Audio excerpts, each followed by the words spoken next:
This story is titled, Family Who Abandoned Me Invited Me to My Sister's Wedding, but my father kicked me out saying I was embarrassment to the family, so I did this and their whole day flipped down. Hey everyone, before we jump into today's video, I need your help. We've noticed the channel is losing some traction, and subscribing is one of the best ways you can support us. It's quick, free, and it helps us keep bringing you awesome content. Your support means the world. Let's keep this channel growing together. Thanks so much. Now let's start the video. So, after 7 years of radio silence, I got a wedding invite from my younger sister Claire. Yeah, that Claire.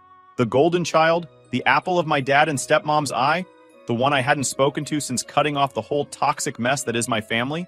I mean, the sheer audacity, right? 7 years of nothing. No calls, no texts, no, hey, how's life? And suddenly, I'm invited to this big, fancy wedding? It wasn't just the invite, though. There was a handwritten note tucked in there. Claire's handwriting.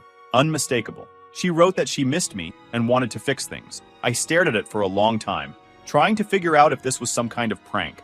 Like, was she serious? After everything that happened? After how they treated me? Now she wanted me back in the fold? For context, let me rewind a bit. Our mom passed away when I was 15, and Claire was 12. It wrecked us, as you can imagine. But while I was still trying to process my grief, my dad was out there moving on. A year later, he remarried. Enter Denise, the stepmom from hell. From day one, she had this unspoken mission to erase every trace of my mom. Family photos? Gone. My mom's favorite decor? Packed up and thrown out. I was devastated. But Claire? She clung to Denise like she was some kind of savior. I couldn't blame her. She was just a kid, and she needed someone. But me? I couldn't stand Denise or the way she controlled everything. Things got worse as we got older. By the time I went to college, Dad refused to help me financially. His reasoning? I needed to man up and learn responsibility. Meanwhile, he was showering Claire with everything. College tuition, a brand new apartment, even a car. All paid for without a second thought. I was juggling part-time jobs, barely scraping by, and trying to build an event planning business from scratch. Denise, of course, dismissed it as playing around, while Claire was the star of the family, excelling in school, and apparently deserving of all their support. Eventually, I had enough. After years of feeling like I was the outsider in my own family, I cut ties. No dramatic confrontation, no big fallout, just silence. I stopped calling, stopped visiting, and focused on building my life.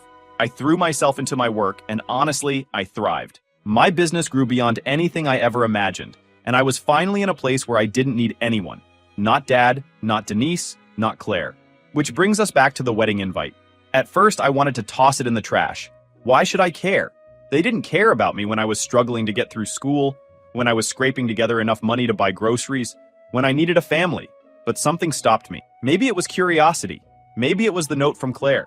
I couldn't tell if she was genuine or if this was just another one of Denise's manipulations. Either way, I decided to go. If nothing else, I figured I could show up, see how things played out, and leave if it got too unbearable. Here's the thing.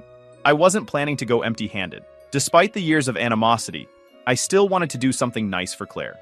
I offered to help plan her wedding. You know, give her the full service from my company at a massive discount. She politely declined, saying Denise had already taken care of everything. That stung a little, not gonna lie.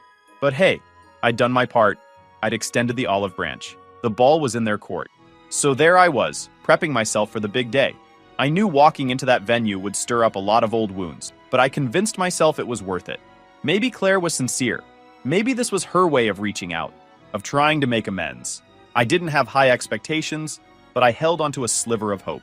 The night before the wedding, I couldn't sleep. Memories of the past kept flooding back. Holidays where I sat on the sidelines while Claire got all the attention.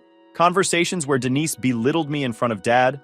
Moments when I realized I wasn't part of the family anymore. I told myself it didn't matter. I was going to the wedding for Claire, not them. And if things went south, I could always leave. I had nothing to prove to anyone.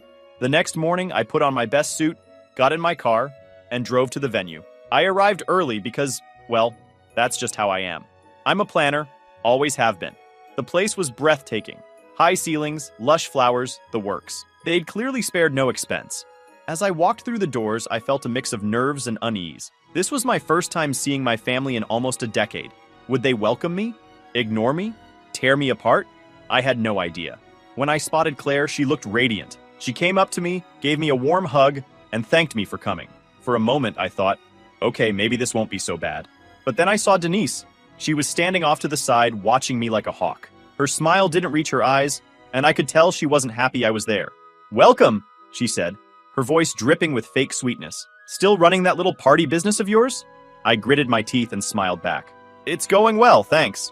She smirked, clearly unimpressed, and turned her attention to someone else. Classic Denise. I shook it off and found my seat. The ceremony was beautiful, I'll give them that. Claire looked genuinely happy, and for a while I forgot about all the tension. But deep down, I knew the peace wouldn't last. This was my family, after all. Drama was inevitable. Walking into the reception hall, I felt a knot tighten in my stomach. It wasn't the venue, because let's be real, the place was stunning. The chandeliers sparkled like something out of a magazine. The tables were set with silverware so polished I could see my reflection, and the floral arrangements looked like they'd been imported straight from heaven. No, the knot wasn't from the decor. It was from the inevitable. This was the first time I'd faced my family in nearly 7 years, and I knew what was coming. I made my way to the seating chart, scanning the list to find my name. The knot in my stomach turned into a sinking feeling when I found it. Table 14. I didn't need a map to know where that was. Weddings are practically a blueprint. Immediate family at the prime tables, then close friends, then extended family, and finally, the random stragglers. Table 14 was firmly in the "we don't care if you're here" zone. When I got there, I realized the insult wasn't subtle. My table mates were distant relatives I barely remembered. Aunt Lydia, who constantly mispronounced my name and reeked of mothballs, and Uncle Roger, who spent every family gathering droning on about his coin collection. The other 2 people at the table? I didn't even know who they were. Meanwhile, I spotted Claire's friends and Denise's family, all cozied up near the dance floor. Dad and Denise were front and center, naturally, basking in their self-appointed VIP status. I couldn't help but laugh to myself. This was so on-brand for them. 7 years of no contact, and they still managed to make it clear I was an afterthought. Fine. I didn't come here for the seating arrangement. I came for Claire, or so I told myself. I tried to keep my cool. I poured myself a glass of water, glanced around the room, and pretended I wasn't bothered. But then, the first landmine of the evening walked straight up to my table. Dad. And he was clearly drunk. Now I knew this wasn't going to be a pleasant interaction. Dad doesn't do pleasant when he drinks. He does loud, rude, and completely inappropriate. True to form, he slammed his hand on the table, making Aunt Lydia jump. "What the hell are you doing here, Matt?" he slurred. "You weren't supposed to come." I stared at him, stunned. "I got an invitation," I said, trying to keep my voice calm. I even pulled it out of my pocket as proof. "Claire invited me." He snorted. "You should have stayed where you belong. You're just here to embarrass us, aren't you? Showing up with your little party business like it means something." His voice was getting louder, and I could feel eyes turning toward us. My face burned with a mix of anger and humiliation, but I kept quiet. Before I could respond, Denise appeared at his side, perfectly timed as always. "Matt," she said, her tone dripping with mock concern, "do you even make enough to buy that suit, or is it rented?" She gave me this smug little smirk, as if she delivered the punchline of the century. I looked at her, then back at Dad, and realized there was no point. You can't reason with people like them, especially not when they're drunk on booze and their own sense of superiority. So, I did the only thing I could do. I stood up, smoothed my suit, and said, "Excuse me." I walked away without another word. I didn't head straight for the door, though. I wanted to take a moment to clear my head, so I wandered outside to the patio. The night air was cool, and for a moment, it felt like I could breathe again. But the voices from inside kept ringing in my ears. Embarrassment, little party business. God, they couldn't even let me exist without tearing me down. I leaned against the railing, staring out at the garden, trying to decide what to do next. Leave and never look back? Go back inside and pretend none of it bothered me? Neither option felt right. I was lost in thought when I heard the music start up inside. Cheerful, upbeat, completely at odds with how I felt. That's when I realized I couldn't stay.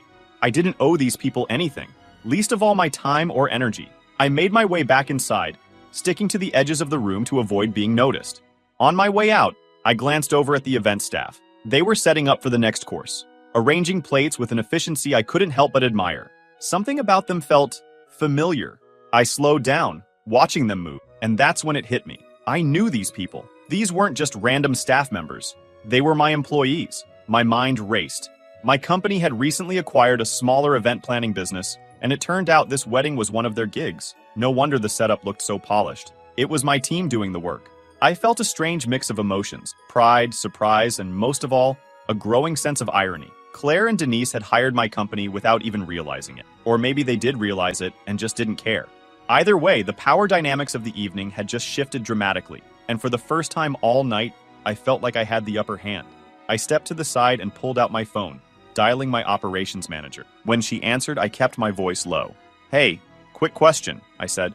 "This wedding, are we running it?" There was a pause then. "Yeah, why?" I couldn't help but laugh. "No reason," I said. "Just wanted to confirm." I hung up and stared back at the room.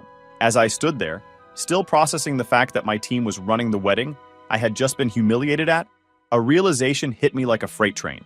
Everything, the flowers, the lighting, the perfectly timed dinner service, was being executed by my company. Claire and Denise had unknowingly, or maybe knowingly, hired me to bring their dream wedding to life. I couldn't decide whether to laugh or scream. Part of me wanted to storm back inside and announce, "Hey, guess what? All this, it's mine." But the more calculating part of me knew there was a better way to handle this. After all, Dad and Denise had gone out of their way to insult me, treating me like I didn't belong. If they didn't want me there, they sure as hell didn't deserve the work of my team. I dialed my operations manager again, my hands shaking, not from fear, but from adrenaline. "Hey, Kate," I said, trying to sound calm. "Can you confirm the client's contract for tonight?" "Sure, Matt," she said, clearly puzzled. "Why?" "I'll explain later. Just tell me, does the contract include the usual termination clause?" Kate didn't even have to look it up. "Yep, hostile or discriminatory behavior towards staff or management gives us the right to terminate services immediately. Bingo." "Perfect," I said, a smile creeping onto my face. "We're invoking it. Start packing up." There was a pause on her end, and I could practically hear the gears turning in her head. "Wait, what happened?" she asked. "Is everything okay?" "Let's just say the client has made it clear they don't want me or us here," I replied. "I'll fill you in later. Just trust me on this one." Kate didn't hesitate. "Got it. I'll handle it." I hung up, my heart pounding. This was it. If Dad and Denise thought they could treat me like trash and still enjoy the fruits of my labor, they were in for a rude awakening. I wasn't doing this out of spite. Okay, maybe a little, but mostly because it felt like the right thing to do. I wasn't about to let them disrespect me while benefiting from my hard work. It wasn't personal, it was business. Back inside, the reception was in full swing. The music was playing, guests were mingling, and servers were bringing out the first course.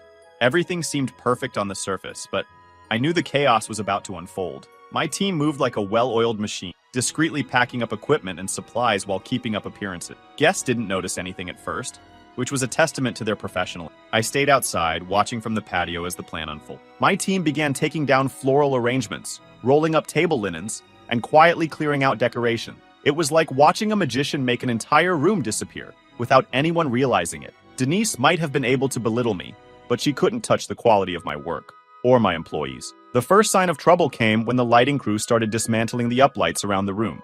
A few guests noticed, pointing and whispering to each other, but no one said anything yet. Denise, of course, was too busy holding court at her table to realize what was happening. Dad was nowhere to be seen, probably off nursing another drink. As more and more decorations disappeared, the whispers grew louder. Finally, one of the servers walked over to Denise and said something to her.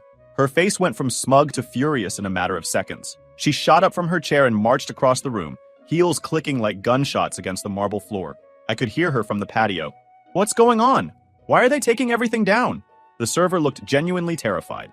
"I don't know, ma'am. You'll have to ask the event manager." That's when she spotted Kate, who was calmly directing the staff. Denise stormed over, her voice escalating with every step. "What is this? What the hell are you doing?" Kate didn't flinch. "We're following the terms of the contract, ma'am. Services are being terminated due to hostile behavior toward our management." Denise blinked, stunned. "What hostile behavior? Who even is your management?" Kate gestured toward the patio where I was standing. Denise turned, her eyes narrowing as she saw me.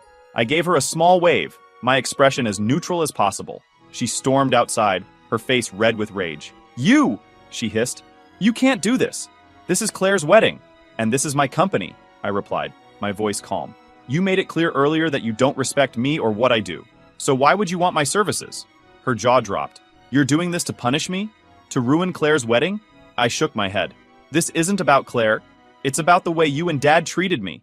You can't humiliate me and then expect me to provide top-tier service." "That's not how this works," Denise sputtered, trying to come up with a response. Before she could, Kate walked over and handed me a clipboard. "We're ready to roll out," she said. "Everything's packed." I nodded. "Thanks, Kate. Great work as always." Denise looked like she was about to explode, but I didn't stick around to find out.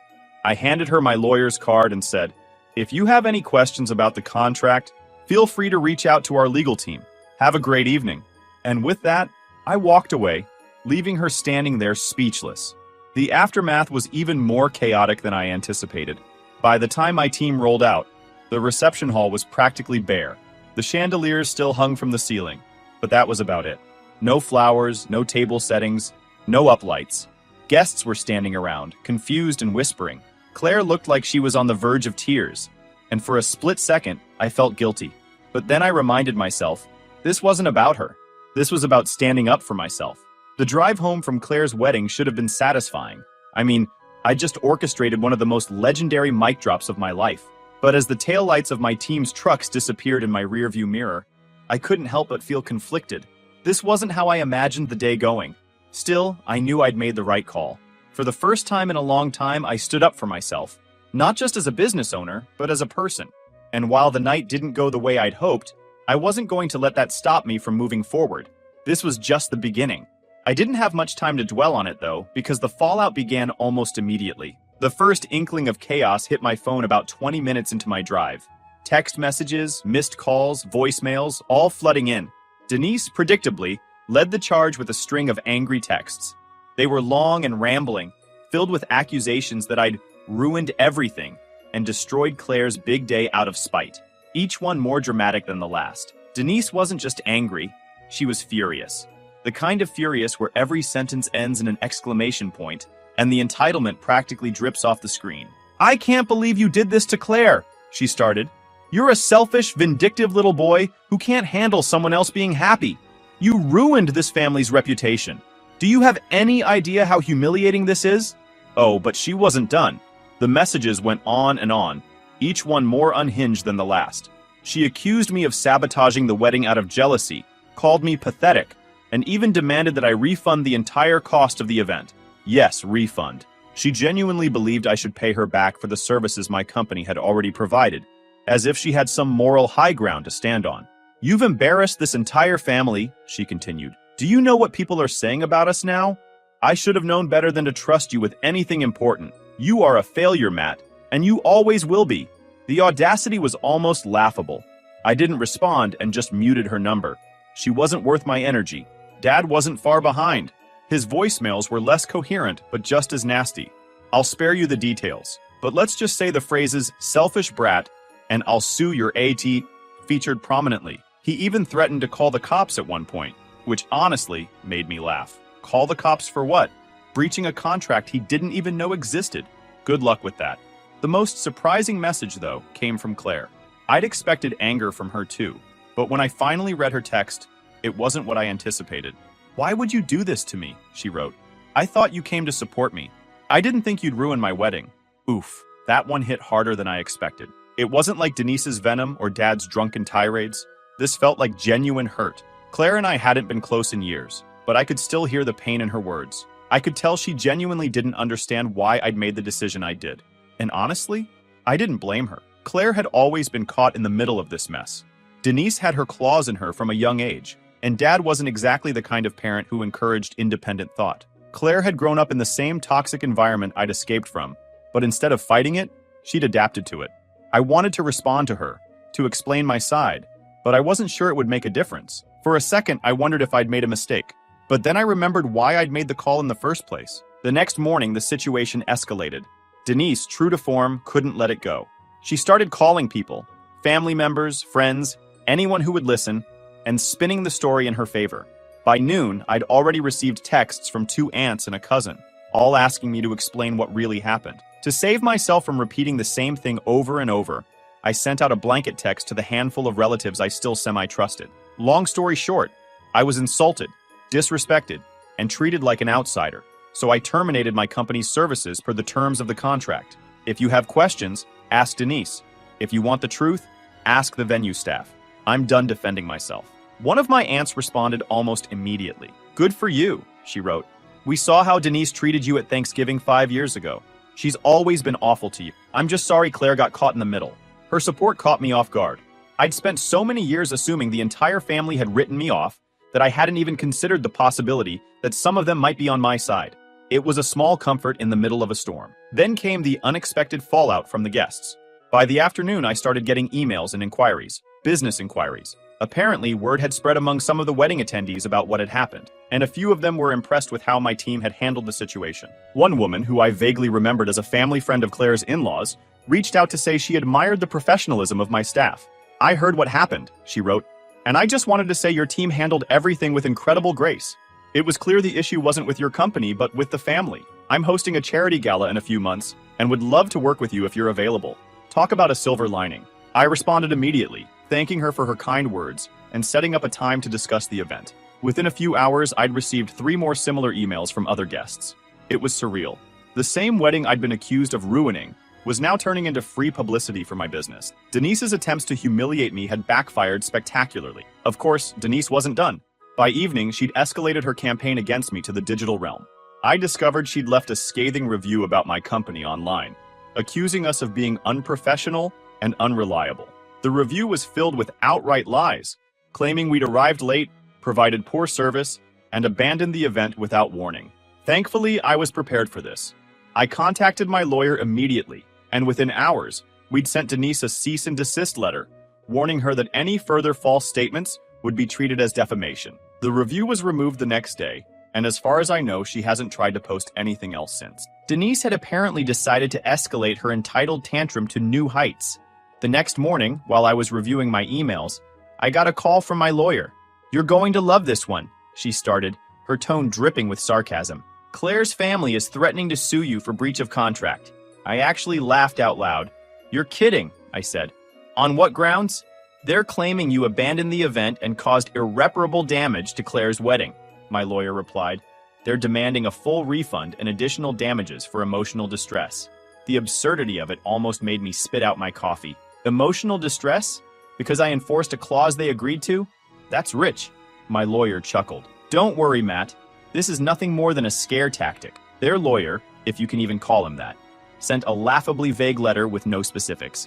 I'll draft a response, but they don't have a leg to stand on. A few days later, Denise's attempt at a lawsuit reached its next ridiculous stage. Their lawyer, who I later learned was one of Dad's poker buddies, sent another letter claiming my decision to terminate services had caused public humiliation and significant financial loss. He even threw in some inflated numbers for the supposed value of the event decorations and catering services. The best part? The letter also accused me of being malicious and vindictive for taking down the decor during the event. The plaintiff's family was subjected to public embarrassment, it read. The abrupt removal of event services tarnished the reputation of the hosts and caused irreparable harm to their social standing. I couldn't stop laughing as I read it. Denise was genuinely trying to paint herself as the victim in a scenario she'd entirely created. The irony was so thick you could cut it with a knife. My lawyer, however, was far less amused. "They're trying to throw mud at the wall and see what sticks," she said during our next call. "Their entire case hinges on the idea that you violated the contract, but the clause you invoked is ironclad. We'll respond formally, and I'll make it clear that pursuing this further will only waste their time and money." The legal back and forth dragged on for about 2 weeks. Denise and Dad kept pushing, likely because their lawyer didn't have the guts to tell them they had no chance of winning. Meanwhile, my lawyer was working behind the scenes to compile all the evidence we needed to shut this down for good. We had everything. The original contract, signed by Claire, which clearly outlined the termination clause. Witness statements from my staff, who had been present when Denise's hostile comments were made, and the pièce de résistance, security footage from the venue. The cameras had captured everything, including Dad's drunken tirade and Denise berating my team.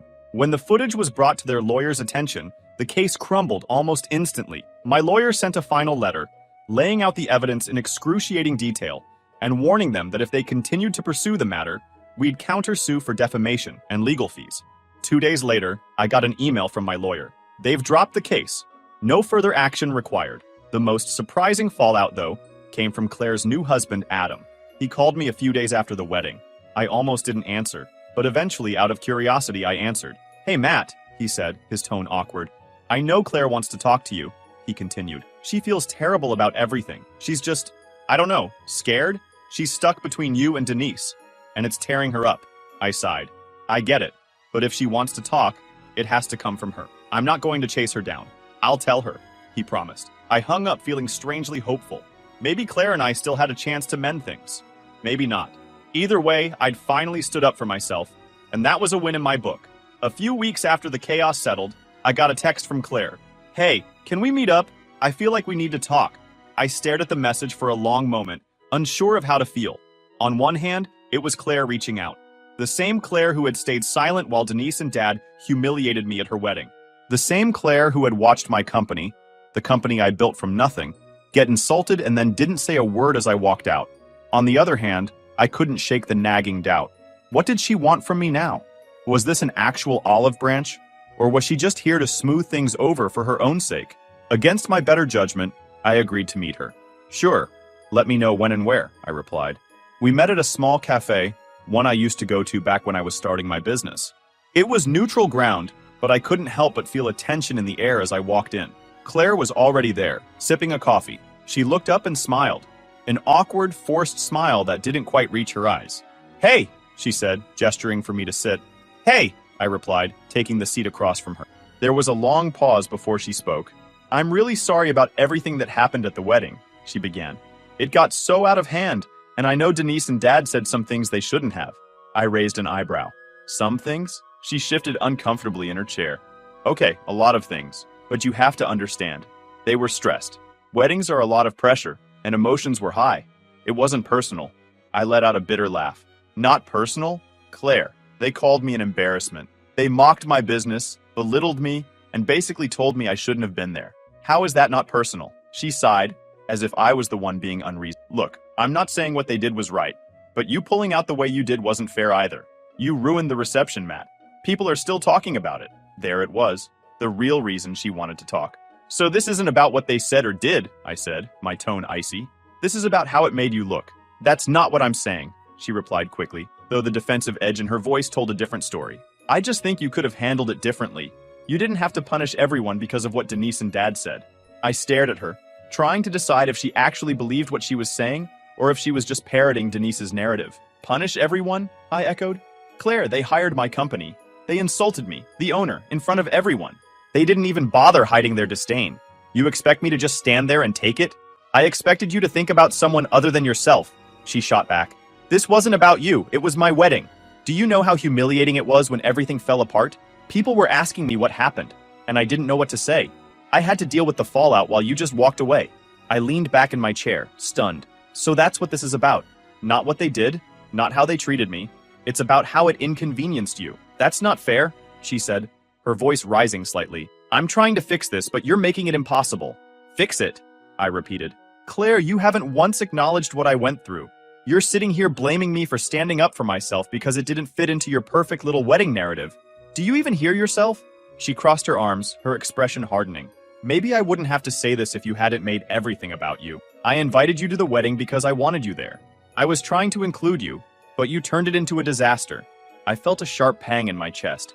But it wasn't sadness. It was clarity. This wasn't a misunderstanding. Claire wasn't stuck between Denise and Dad. She was just like them. Entitled, manipulative, and incapable of taking responsibility for her action. I stood up, tossing a few bills onto the table to cover my coffee. You know what, Claire? I'm done. With you, with Dad, with Denise, all of it. I've spent my whole life being the scapegoat for this family, and I'm not doing it anymore. Her eyes widened. Matt, wait. No, I said firmly. You don't get to rewrite this. I came to your wedding because I thought maybe things had changed, but all I got was the same disrespect I've dealt with my whole life. And now you're sitting here blaming me for having the audacity to walk away from it. I'm done, Claire. For good. She sat there, stunned, as I walked out of the cafe. That was the last time I spoke to Claire. She sent a few texts in the days that followed, but I didn't bother responding. There was nothing left to say. She'd shown me who she really was, and I believed her. As for Denise and Dad, I cut them out of my life completely, and it was the best decision I'd ever made. In the months that followed, my company thrived, thanks in part to the wave of new clients who'd been impressed by how professionally my team handled the wedding fiasco. Denise and Dad might have tried to tear me down, but all they did was make me stronger. And Claire? She became just another part of my past. I stopped wondering if she'd ever see things differently, because it didn't matter. Family isn't about blood, it's about respect, and none of them had shown me any. And honestly, I don't regret a thing.